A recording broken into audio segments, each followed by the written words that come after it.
Piece में perfect योंको कौन है? तो योंको कंसीडर किया जाता है वन पीस वर्ल्ड के स्ट्रॉन्गेस्ट पायरेट्स को। और वैसे हमने कई सारे योंको को तो देखा है, पर यहाँ पर हम बात करेंगे 4 ग्रेटेस्ट योंको की, शैंक्स, व्हाइटबीयर्ड, काइडो एंड लूफी। और माफ कर देना अगर तुम्हारा फेवरेट इनमें से कोई एक है तो सबसे पहले बात करते हैं Akagami no Shanks, red hair pirates का कैप्टन, जो कि पहले पायरेट किंग गोल्डी रॉजर के शिप में था। शैंक्स ने रॉजर से सीखा एक सच्चा पायरेट का मतलब होता क्या है। फिर रॉजर का एग्जीक्यूशन हुआ, फिर शैंक्स ने धीरे धीरे करके अपने क्रू को बनाया और eventually Shanks One Piece world का एक बड़ा नाम बन भी चुका था। और शैंक्स को बस उसका पावर नहीं, उसका डिप्लोमेसी और हाकी मास्टरी भी एक योंको का स्टेटस देता है।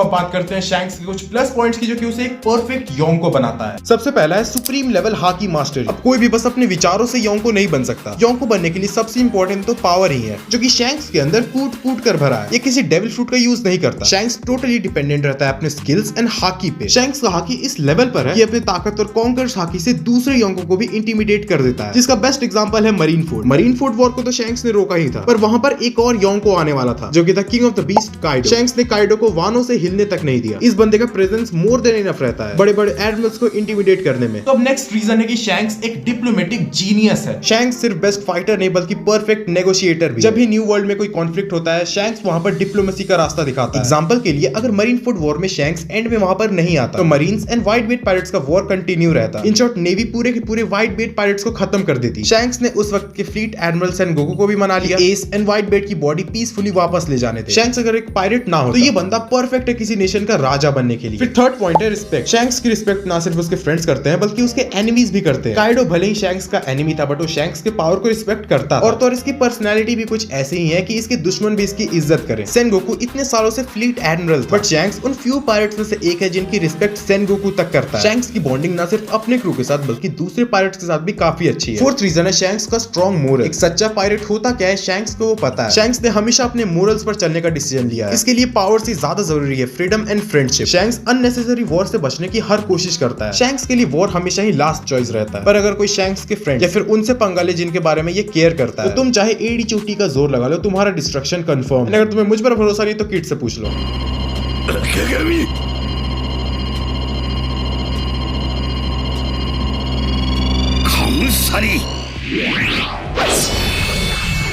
पर अब सभी प्लस पॉइंट्स की बात होगी, तो अब बात करते हैं कुछ नेगेटिव पॉइंट्स की। सबसे पहला है शैंक्स का टेरिटरी कंट्रोल। ये नो डाउट काफी ताकतवर है, पर बाकी योंको के कंपैरिजन में शैंक्स का टेरिटरी काफी लिमिटेड है। न्यू वर्ल्ड को टेरिटरी के मामले में big mom and Kaido dominate करते थे, पर शैंक्स सिर्फ कुछ सेलेक्टिव टेरिटरीज पर ही ध्यान देता है, जिस कारण शैंक्स के पास लिमिटेड एरिया बच जाता है। फिर शैंक्स दूसरे योंको के कंपैरिजन में लेस एग्रेसिव है। अब हम इसे दूसरे योंको के ऑपोजिट हाई ब्लड प्रेशर की बीमारी नहीं तो ये अच्छी ही बात है, पर दूसरे योंको अपने अग्रेशन से ही आधे से ज्यादा अपोनेंट्स को ओवरवेलम कर देते हैं। फिर थर्ड एंड ये मेरा पर्सनल रीजन है कि शैंक्स का इंटेंशन हमें कुछ पता ही नहीं। क्या सच में शैंक्स लूफी को अपना फ्रेंड मानता है? शैंक्स के ट्रू इंटेंशंस का हमें अभी तक कुछ पता नहीं है। शैंक्स के मामले में इतने सारे सीक्रेट्स कि कभी-कभी तो मुझे ऐसा लगता है कि क्या ये सच में लूफी का एलाई है या फिर ये फाइनल विलन बनने वाला है। तो अब कंक्लूजन की बात करें तो शैंक्स परफेक्ट योंको के लिए एक बहुत बढ़िया कैंडिडेट है। इसके पास पावर है, इसके पास एक ताकतवर मोरल है, ये अपनी डिप्लोमेसी से कॉन्फ्लिक्ट्स को हैंडल कर सकता है। पर अब नेक्स्ट है हमारा straw hat Luffy. And Luffy को हम सब ने एक साथ योंको बनते देखा और उसे कमजोर से ताकतवर बनते देखा है। मरीन फोर्ड का वॉर, एस की डेथ, रैली के साथ ट्रेनिंग, होल केक आइलैंड के बाद उसे 5th योंको कंसीडर किया जाता था, एंड वानो के बाद वो फाइनली वन ऑफ द 4 योंको बन जाता है। बट हमारे लूफी को इससे कोई फर्क नहीं पड़ता। योंको लूफी के लाइफ के लिए एक स्टेपिंग स्टोन है। इसका रियल टारगेट है पायरेट किंग बनना। पर एज अ योंको अगर हम लूफी के कुछ प्लस पॉइंट्स को देखें तो पहला होगा विल पावर। लूफी का सबसे बड़ा स्ट्रेंथ है उसका नेवर गिव अप एटीट्यूड। चाहे एनिमी कितना ही बड़ा हो या फिर कितना ही ताकतवर हो, लूफी ने कभी हार माना ही नहीं। वानो आर्क में काइडो से बार-बार डिफीट होने के बाद भी लूफी कभी हार नहीं माना। सेकंड पॉइंट है लूफी का डिटर्मिनेशन। लूफी का एटीट्यूड है कि पायरेट किंग बनने के लिए मुझे जो कुछ भी करना पड़े मैं करूंगा। ये डिटर्मिनेशन लूफी को एक ट्रू योंको बनाता है। थर्ड पॉइंट की बात करें तो वो है strongest crew ever. Current time में स्ट्रॉ हैट पायरेट्स तो सबसे स्ट्रॉन्ग नहीं, बट फ्यूचर में जोरो एंड सांजी, लूफी के स्वॉर्ड एंड शील्ड, ये कंफर्म है कि दोनों योंको लेवल पर जाने वाले हैं। जिनमें एक फिशमैन कराटे मास्टर है, निको रॉबिन पोने के लिए फ्रीडर है, जो कि वन पीस के सीक्रेट को अनलॉक करने वाली है। वर्ल्ड की बेस्ट नेविगेटर नामी, वर्ल्ड का बेस्ट डॉक्टर चॉपर, वर्ल्ड का बेस्ट शिपरेक फ्रैंकी। फ्यूचर में इन्हें इन्हीं टाइटल से बुलाया जाएगा। अब ब्रुक वर्ल्ड का बेस्ट सिंगर बनेगा या फिर नहीं ये तो मुझे नहीं पता, पर उस सब वर्ल्ड का बेस्ट लायर जरूर बन जाएगा। थर्ड पॉइंट है लूफी का hockey master. Luffy all 3 type of hockey use कर सकता है। काइडो ने तो ये तक बोला था कि सिर्फ वो लोग जो कॉन्कर्स हाकी को इनब्लू कर सकते हैं वही इस दुनिया पर रूल करते हैं। फोर्थ रीजन है नीका डेविल फ्रूट। लूफी का डेविल फ्रूट हितोनोमी मॉडल नीका। ये फ्रूट लूफी को अनलिमिटेड फ्रीडम देता है। गियर 5 में लूफी कार्टूनिश बन जाता है, जहां वो इमेजिनेशन के हर रूल को तोड़कर कुछ भी कर सकता है। फिफ्थ रीजन थोड़ा अंडररेटेड है और मुझे इसे इंक्लूड करना ही था। अब ज्यादातर लोगों को ऐसा लगता है कि मंकी डी लूफी सच में बंदर ही। मेरा मतलब है कि उसकी आईक्यू बंदर की तरह है, और मुझे तो कभी कभी ये लगता है कि लूफी का आईक्यू बंदर से भी कम है। पर अगर बात करें बैटल आईक्यू की, तो लूफी के पास वन पीस यूनिवर्स का one of the best battle IQ है। लूफी का बैटल इंस्टिंक्ट अनमैचेबल है। होल केक आइलैंड में काताकुरी से फाइट हो या फिर ड्रेसोसा में डोफ्लामिंगो से, लूफी ने ये प्रूव किया है कि उसका आईक्यू कम है, बैटल आईक्यू नहीं। अब बात करते हैं लूफी के कुछ माइनस पॉइंट्स। तो सबसे पहला है लूफी का केयरलेसनेस। लूफी का सबसे बड़ा वीकनेस ही है ये, लूफी बहुत केयरलेस है। वो ज्यादातर सिचुएशन को कभी सीरियसली लेता ही नहीं, जिस वजह से कई बार दूसरे अननेसेसरी डेंजर में फंस जाते हैं। ये बंदा बिग मॉम के टेरिटरी में बिना किसी प्लान के घुस जाता है, तो अब इससे ज्यादा मैं क्या ही बोलूं। नेक्स्ट रीजन है लूफी का गियर 5। गियर 5 लूफी का स्ट्रॉन्गेस्ट फॉर्म है, पर इसका एक काफी बड़ा ड्रॉबैक भी है। लूफी का स्टैमिना जल्दी ड्रेन होने लगता है। अगर कोई फाइट ज्यादा लंबा चलता है तो गियर 5 के बाद लूफी के लिए चलना भी मुश्किल हो जाता है। थर्ड रीजन है नो पॉलिटिकल नॉलेज। लूफी को पॉलिटिक्स की कोई समझ नहीं, लूफी बस अपने दोस्तों को प्रोटेक्ट करने में ध्यान देता है। एंड फोर्थ रीजन है इमोशनल डिसीजन। ये एक तरह से लूफी का वीकनेस एंड स्ट्रेंथ दोनों है। लूफी हमेशा ही इमोशनल डिसीजन लेता है। अगर उसका कोई दोस्त खतरे में है तो चाहे कुछ भी हो जाए, सामने वाला कितना ही ताकतवर है, चाहे वो लूफी को मार ही क्यों ना दे, ये बंदा अपने दोस्त की मदद के लिए पीछे नहीं हटता। तो अगर ओवरऑल कंक्लूजन की बात करें तो ये तुमने भी नोटिस किया होगा कि लूफी एक योंको या फिर ऐसे किसी पोजीशन के लिए बना ही नहीं। लूफी को कोई पोजीशन बांध कर नहीं रख सकता। इसका नेचर पायरेट किंग की तरह है। इन शॉर्ट लूफी को परफेक्ट योंको का टाइटल देना गलत रहेगा। लूफी को तुम परफेक्ट पायरेट किंग बोल सकते हो पर योंको नहीं। बट स्टिल लूफी योंको के लिए भी एक अच्छा कैंडिडेट है। नेक्स्ट है the GOATed pirate Edward new, यानी कि व्हाइट बीट। इसने की अपना जर्नी शुरू किया था रॉक्स पायरेट के अंदर। पर व्हाइट बीट को स्ट्रॉन्ग क्रू से मतलब नहीं था, इसे एक फैमिली चाहिए था। इसलिए रॉक पायरेट्स के खत्म होने के बाद व्हाइट बीट अपना पायरेट क्रू बनाते हैं, जहां पर ये क्रूमेट्स को नहीं बल्कि अपने सन्स को लेते हैं। व्हाइट बीट सिर्फ ईस्ट या फिर वेस्ट ब्लू तक नहीं बल्कि पूरे grand line and new world तक अपना टेरिटरी एस्टैब्लिश किया था। अब अगर व्हाइट बीट के योंको बनने के लिए कुछ प्लस पॉइंट्स की बात करें तो पहला होगा ultimate physical strength and devil fruit का कॉम्बिनेशन। व्हाइट बीट के पास था गुरा गुरा नोमी, दुनिया का सबसे ताकतवर पैरीमीशा टाइप डेविल फ्रूट, जिससे कि Whitebeard earthquake and seaquake create कर सकता था, जो कि एक लिटरल गॉड टाइप एबिलिटी है। मरीनफोर्ड वॉर में व्हाइट बीट ने सिर्फ अपना हाथ हिलाकर पूरे मरीन हेडक्वार्टर को ऑलमोस्ट बर्बाद कर दिया था। सेकंड पॉइंट है father figure and loyalty. Whitebeard सिर्फ एक कैप्टन नहीं बल्कि अपने क्रूमेट्स के लिए एक फादर फिगर। शिप के हर मेंबर को वो अपने बेटे की तरह समझते थे, चाहे वो एस हो, मार्को हो या फिर जोजू, सभी उसके फैमिली थे।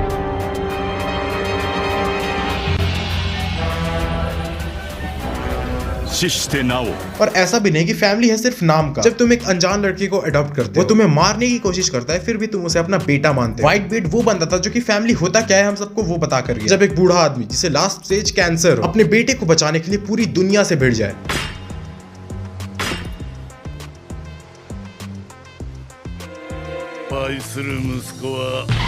तो अब नेक्स्ट पॉइंट है कि व्हाइट बीट की टेरिटरी का कंट्रोल पूरे न्यू वर्ल्ड तक था, और उसका नाम सुनते ही बड़े बड़े पायरेट्स भी उसके टेरिटरी को क्रॉस करने से पहले 10 बार सोचते हैं। फोर्थ पॉइंट है व्हाइट बीट का strategic mind and leadership. Whitebeard सिर्फ ब्रूट स्ट्रेंथ के नहीं बल्कि स्ट्रेटेजी के भी मास्टर है। एंड फिफ्थ पॉइंट है respect and fear in the world government. World government खुद व्हाइट बीट से पंगा नहीं लेना चाहती थी। जब एस को पकड़ा गया तो नेवी को पता था कि व्हाइट बीट जरूर आएगा। एंड अब अगर कुछ माइनस पॉइंट्स की बात करें तो सबसे पहला था ageing and decline health. Whitebeard की सबसे बड़ी वीकनेस ही यही थी, इनका उम्र बढ़ता जा रहा था और हेल्थ खराब होता जा रहा था। एंड मरीनफोर्ड वॉर तक वो इतने वीक हो चुके थे, उनका स्ट्रेंथ, रिफ्लेक्स, हर चीज के मामले में वो पहले से कमजोर हो चुके थे। नेक्स्ट पॉइंट है लूफी की ही तरह इमोशनल डिसीजन। नॉर्मली तो ये काफी प्रैक्टिकल डिसीजन ही लेते हैं, पर जब बात इनके बेटे पर आ जाती है तो इनका इमोशंस जीत जाता है। एस को बचाने के लिए इन्होंने ऐसी हालत में वॉर छेड़ दिया था जिस कारण इनके क्रू के ऑलमोस्ट हर किसी की डेथ हो जाती है। अगर वो रैशनल डिसीजन लेके एस को छोड़ देते तो एटलीस्ट बाकी लोग सही सलामत रह पाते। पर अब यही वो चीज भी है जो कि व्हाइट बीट को व्हाइट बीट बनाता है।